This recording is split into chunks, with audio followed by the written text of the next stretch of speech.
Coach, thanks for watching this video from the 4-3 Dynamic Defensive System. I'm Coach Eric Kasperowicz. If you want more videos from my system, click here or click on the link in the description.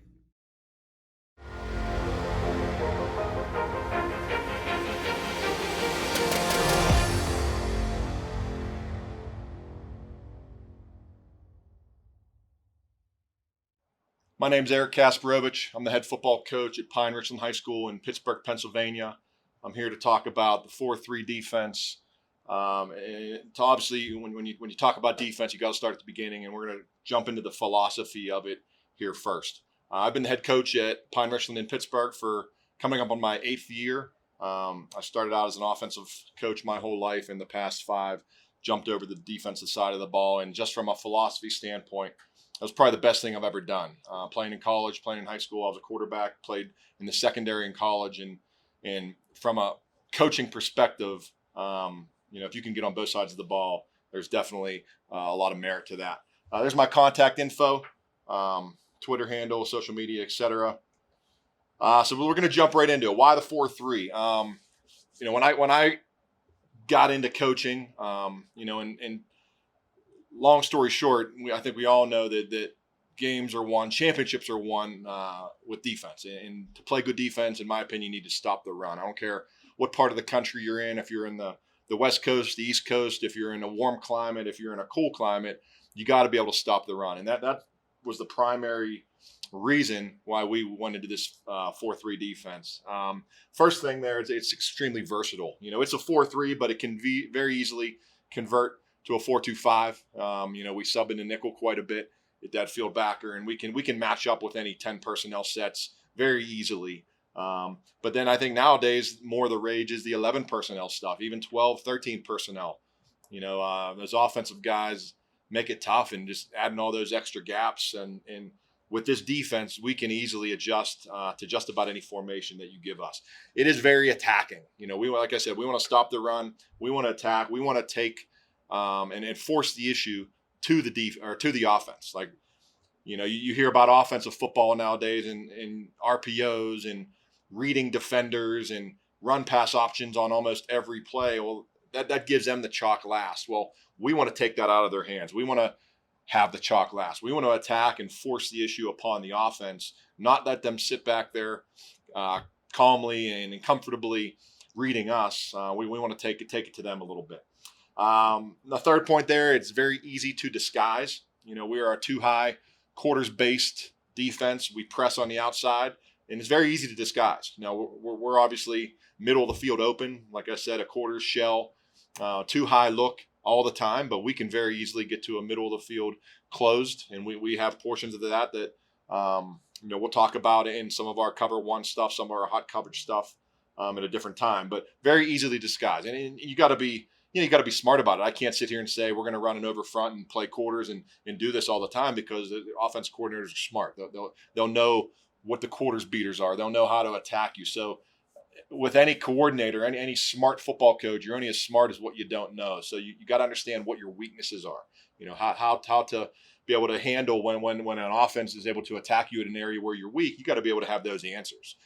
So that's why we're very into this 4-3. We're very knowledgeable about it. It's very simple, but we like that because we know when you're able to get us on something, we're able to answer and fix it very quickly. Like I've alluded to, we're going to stop the run. First and foremost, we're going to stop the run. Again, I don't care where you're at in the country. When it comes down to it, when you're one of the final 2 teams in the state playing for a state championship, you got to be able to stop the run. It doesn't matter what type of offense, 10 personnel, 21 personnel, all the jet wing, triple option, flex bone, wing T, doesn't matter. You got to be able to stop the run as a premise, make them left-handed, make them one-dimensional, and then you're able to do some things. And then finally, we like the 4-3 again to be able to stop the run, but you get 9 in the box. So everybody talks about, whether you're playing a 4-3 like we are, an odd stack, whatever it is, you're trying to add extra defenders to the box. And in our defense, we feel that we're able to get 9 in the box very simply. With our down 4, our 3 linebackers, and our 2 safeties are very, very much incorporated into our run fit. So talking about some of our goals, and I think you got to start here to understand what we're all about, and then you can kind of go from there. So number one, as a defense, you want to prevent points. That's all that really matters. And I talk to our guys all the time.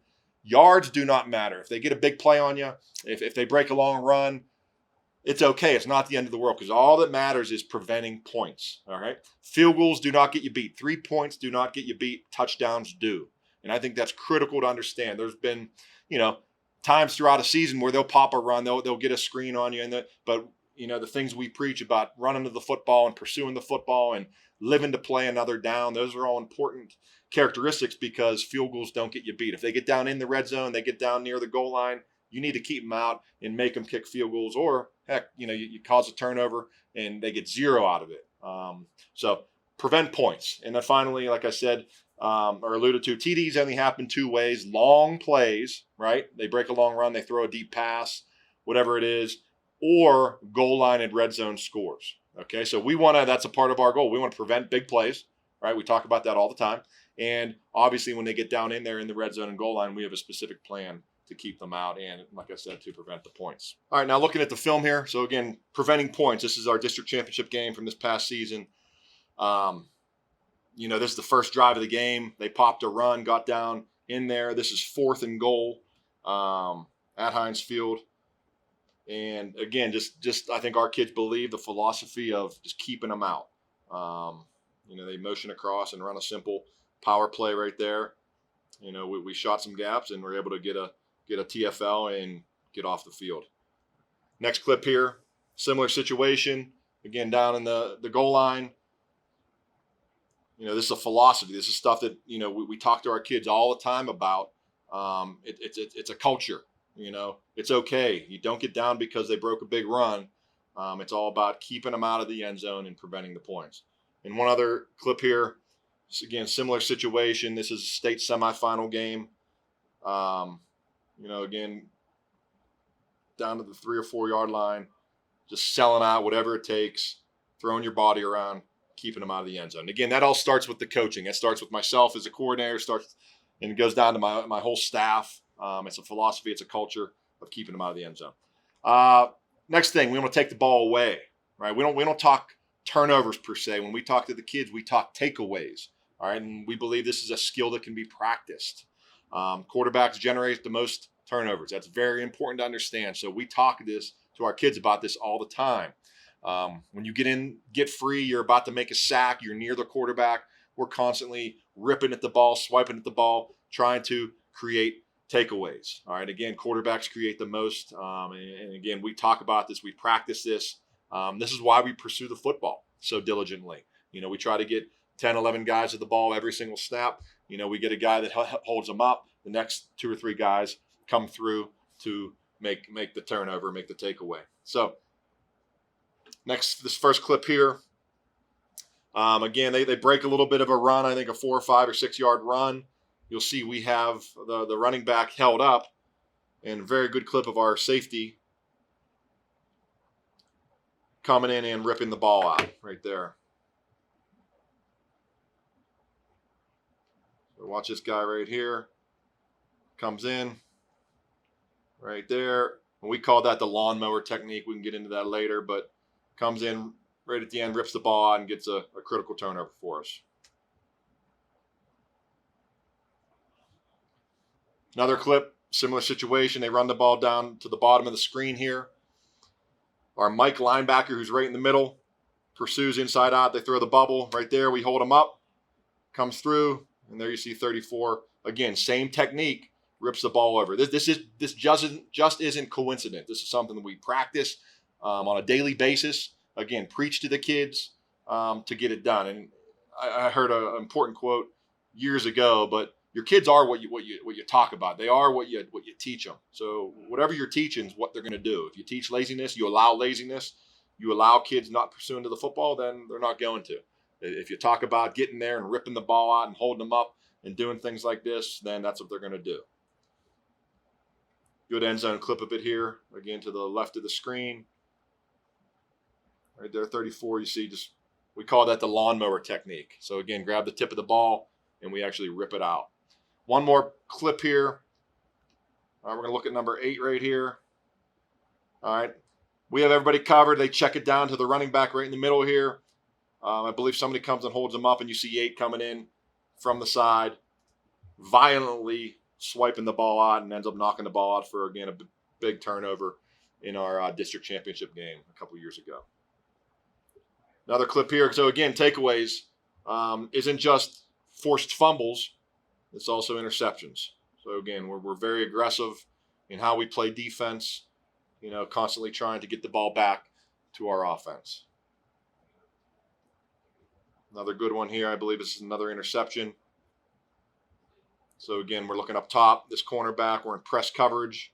We'll get to this later on, but does a good job. He's physical. Guy falls down, and he makes the pick. Doesn't just knock the ball down. He makes the interception and gets the ball back to our offense.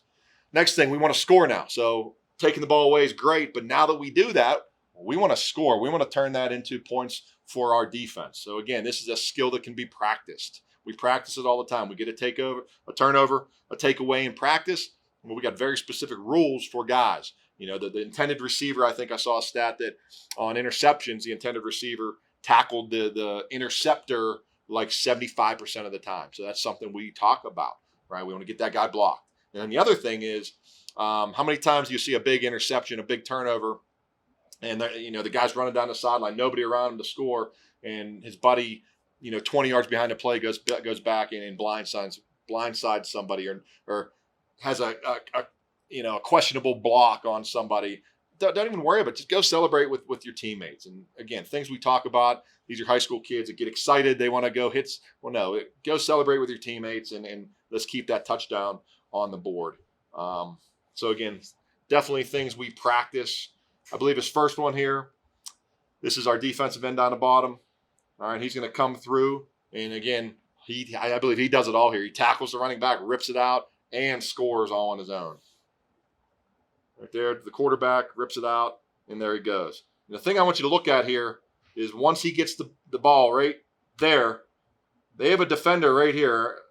I guess it's an offensive lineman that we could easily, and I've seen this throughout my career, kids get excited. They see him going for the score, and our kid comes from behind and just knocks him down.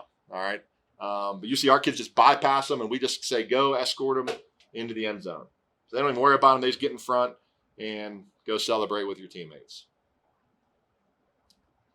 Again, a good end zone copy here. There we go. Rips it out.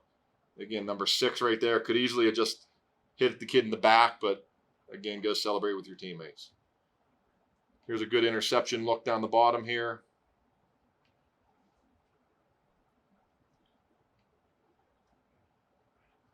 All right, so the interception happened. Tip ball, we made a pick. But again, I want you to watch the guys in the white shirts doing a good job of not hitting behind. You see the whole cavalry coming. These guys are instructed, never, ever, ever hit somebody from behind. Just go celebrate in the end zone. And one more clip here.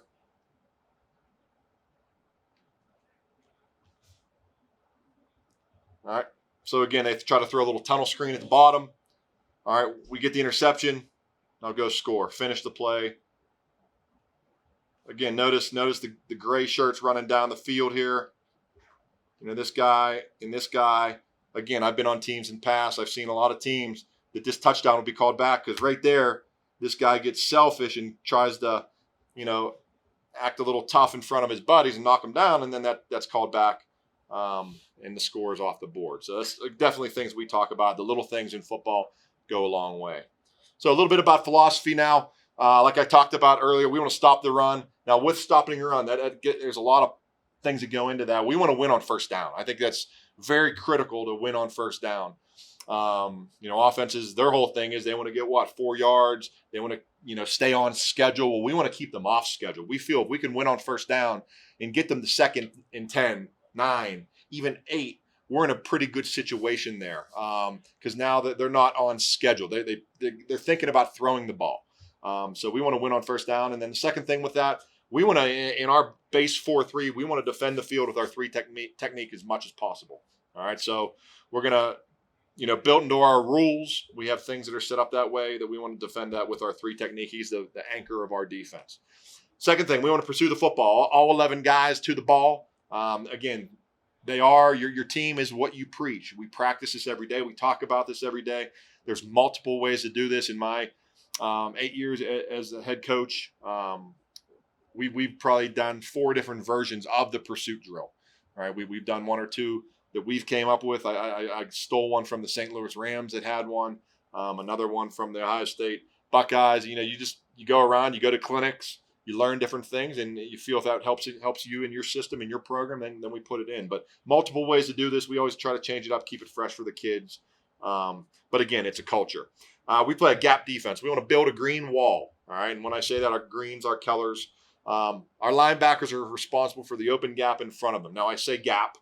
We teach them gaps, but we really talk about the open space in front of them. Because, again, if you remember back to the beginning, we want to be aggressive. We want our defensive linemen aggressive, penetrating.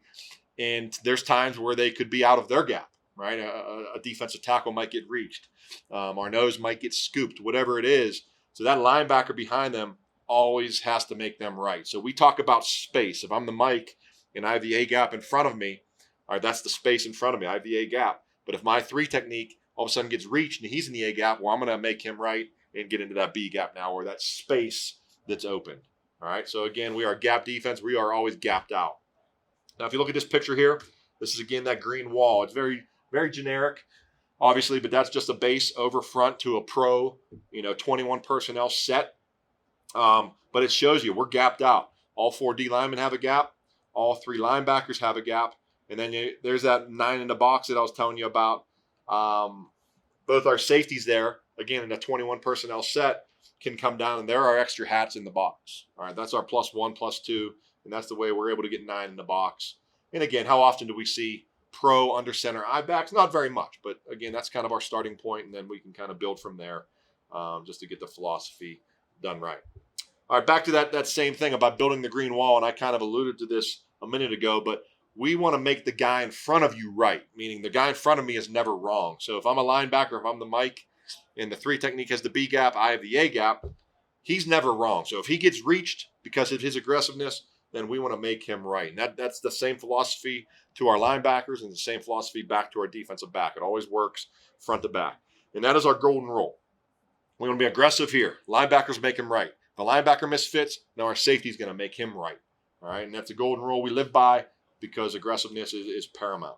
And here's a good illustration of exactly that. If you look on the left side here, again, that's just a general pro set, 21 personnel. That's a weak ISO or weak lead, whatever you call that in your scheme. But long story short, that nose has the A gap, the end has the C gap, and this bandit, our boundary backer, has the B gap. Now, when he gets any type of isolation block, he's taught to spill that ball, all right, out to his defensive end who's boxing it. We box with our defensive ends, and that would leave it to our unblocked safety right here to make the play. All right, that's assuming they got our guys blocked, we fit it up correctly, everything good. All right, now if you look at the picture to the right over here, this is where it shows you where the defensive end. So again, its defensive end has a C gap, but for whatever reason, maybe this kid kind of reaches him a little bit. Our DN dives in the B gap there now.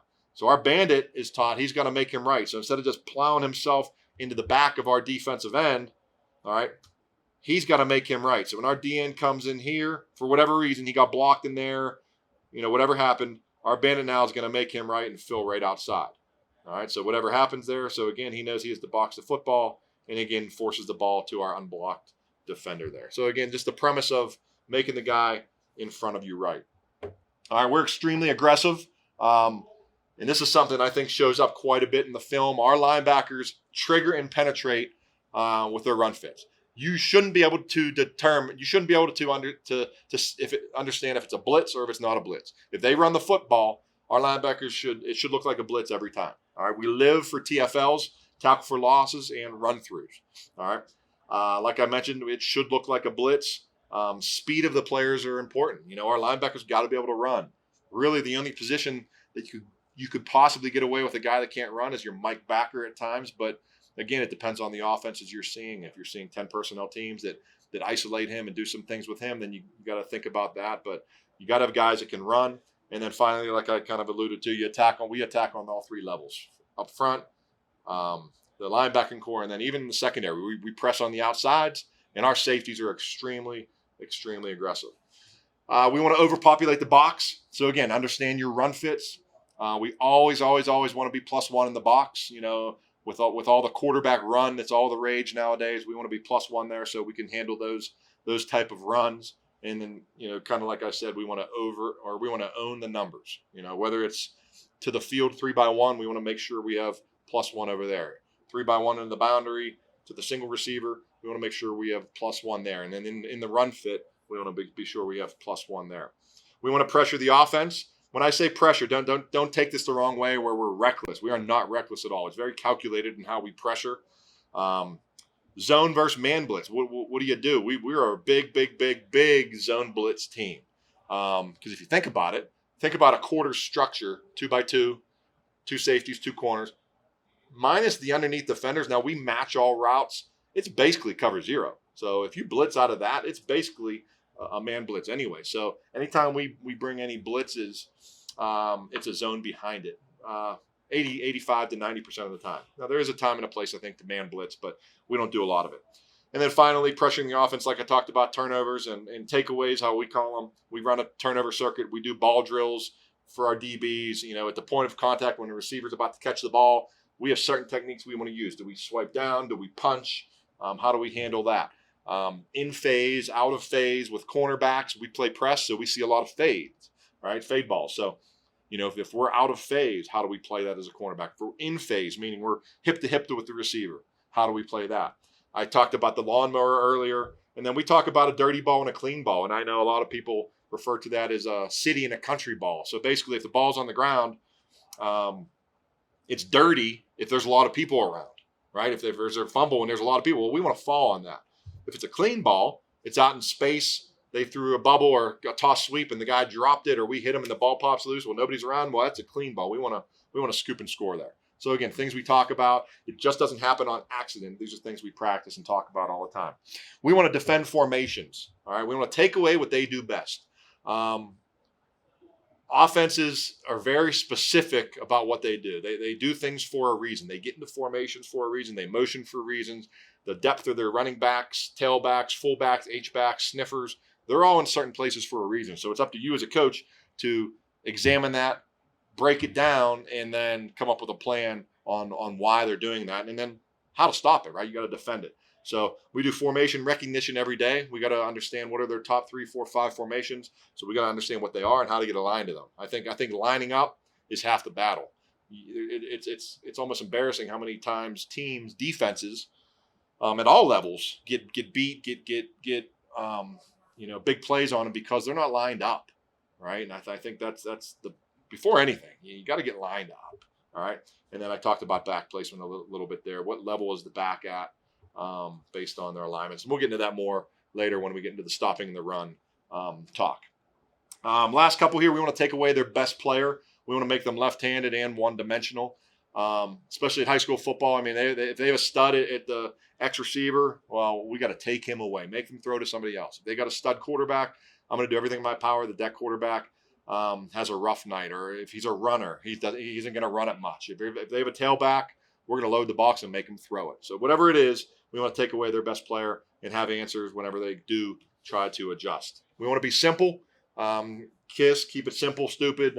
We all know that. And I think that's very an overstated thing, but we really believe in it because we want our kids to play fast, play violent. You can't play fast and violent if I'm thinking about how to get lined up, if I'm thinking about this reader, who I key, or what am I doing?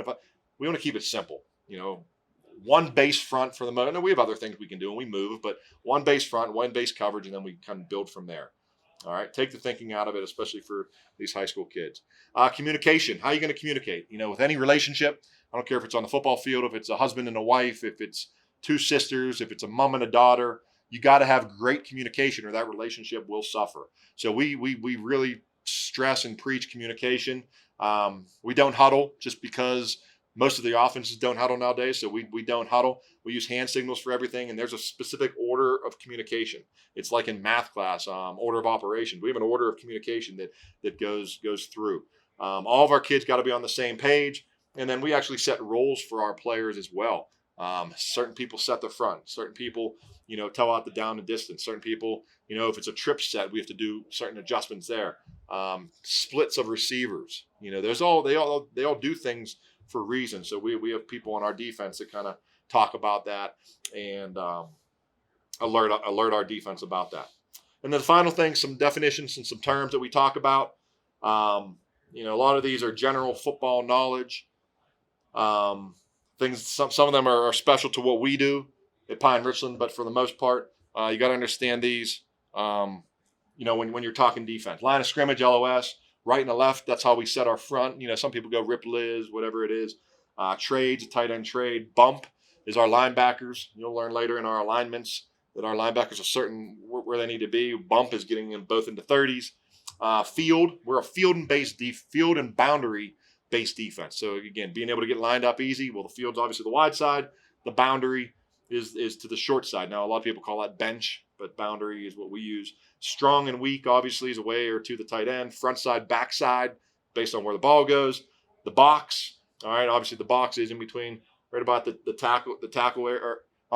Box is us, our defensive ends, boxing the football. Box is also known down the bottom there as in the box, out of the box. Spilling the ball, which we don't do primarily as a base rule, but on certain pressures and stuff, we definitely have guys that can spill the ball. In the box, like I mentioned, tackle to tackle. Out of the box is outside the tackles.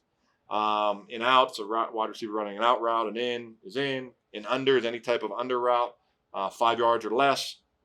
Pine, that's a term we use when a DB and a linebacker share two players. So if they're in a condensed split, and depending on the coverage we're in, we say pine. Some people call that share. A bunch of different rules out there. Tangos when two linebackers do the same thing. So if there's two running backs back there and we're playing cover one, our linebackers are sharing him. Show, that's a pre-snap blitz. So we have a certain linebacker will come up. Our bandit will come up on the ball and show, and then he'll step off. Down, all right, is the same type of thing, except we're showing our blitz and then we're gonna blitz. So I would say down, bandit. All right, our band's going to be up on the ball showing, and he does go. So there's time. You can't just show and back off every time. You got to show and go at times too.